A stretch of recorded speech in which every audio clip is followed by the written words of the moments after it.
experience for all of us. We're a real tight team, and you know, I really enjoyed you know, spending that time in Victory Lane with them, and having all my family there that was Independence. I couldn't have thought of a better night and a better way to win this race. You know, I've won it twice now, and last night was just really special because of the people that were there to spend it and to enjoy it with. Daytona 500 twice. And I saw you just tweet a photo of the statue. Can you talk about what that means to you, like, you know, family legacy, and the fact that he tried so hard for so many years, only won once, now you've done it twice, and, you know, what that all means for you? Yeah, I think that I think about Dad and Daryl and Rusty and Mark and all the guys that come to the sport, and like Rusty and Mark, two of the best drivers the sports ever saw, and didn't get the fortune of being able to enjoy a win at the Daytona 500. And Dad, looked like he was going to spend his career without a win at the Daytona 500, and finally got one there at the end. And same thing with Daryl. I just never, we go to all these other racetracks twice a year, go to Bristol twice a year. If you win at Bristol, you win at Bristol. You get to go there twice, you get 2 shots at it.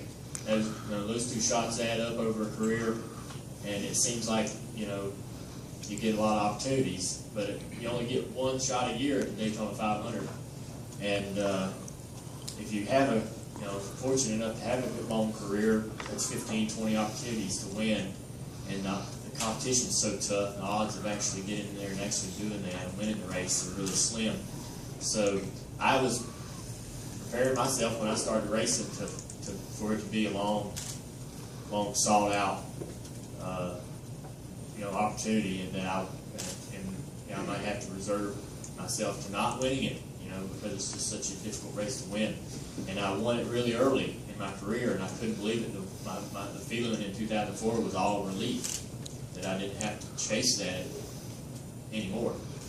And so it's pretty special. It's and once you win it once, it's just like color TV, man. Once you get to watch color TV for the first time, you don't want to go back to black and white.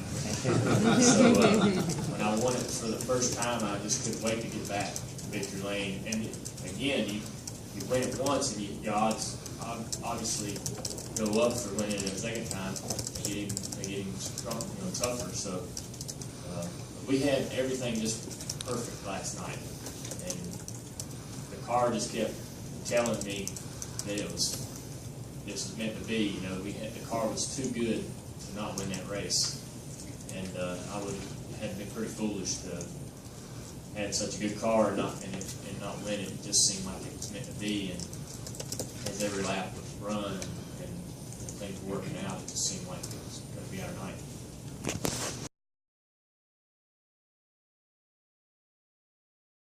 And running well, being competitive, and having a competitive car. You're disappointed you don't win, and disappointed that you allow someone else to win the race and not yourself, especially when you come close. But yeah, there's a lot of pride in how we run every week, and so being able to kick off the season with a good finish.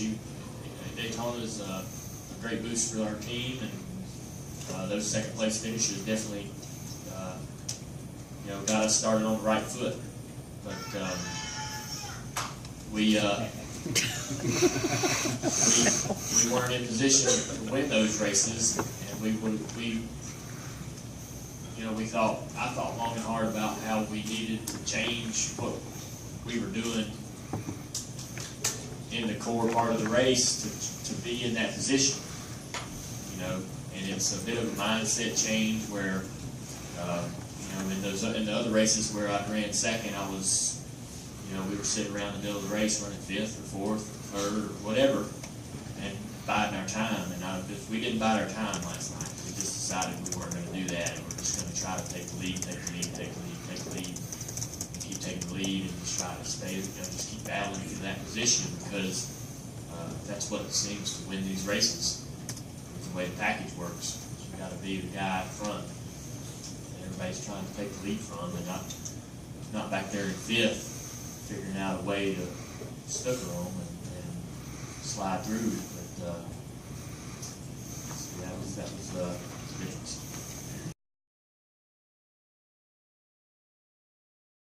Have smaller platforms that me and my friends fool with, but you know, I just felt like that I was going to join Twitter sooner or later, and just didn't know, when. But it's becoming such a big part of our lives and such a big part of our exposure, and it's important to our partners. And my teammate Jimmy is putting a lot of pressure on me and talking to me about joining, need to join, and he's really, he kind of leads the way and sets the standard with how a driver would use social media and to benefit him and his partners. And so I got a great guy to lean on when I got questions and what have you. But I'm having fun with it, and I thought it would be after an event like winning the championship or the Daytona 500, so it just felt natural last night to go ahead and kick it off. We had 200,000 followers without one tweet, so I figured they'd been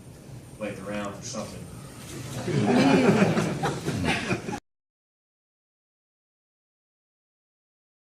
Over all the employees there, because when you go from department to department, you really get to enjoy that moment with everybody as they go up and ring the bell, and you get to ring it with everybody over and over. It is a lot of fun, and winning races provides you with those neat little experiences like that. And so yeah, I hadn't even thought about it till you mentioned it, but I'll be looking forward to that when we get back from these.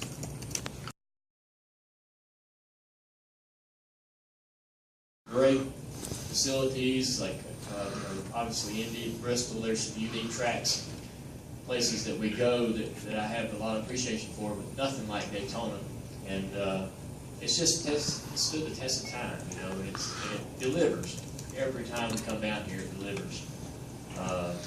And every Daytona 500 is an amazing story. If you go back and look at each one, how they play out and who wins them and how they win them, it's just all of them have such an amazing story to them. So this place is just a fairy tale to a guy like me that really loves the sport and enjoys the history. And it all seems like it, like I said, it's meant to be. Whether it's the highs and the lows that you experience at this place, it's just you enjoy being here.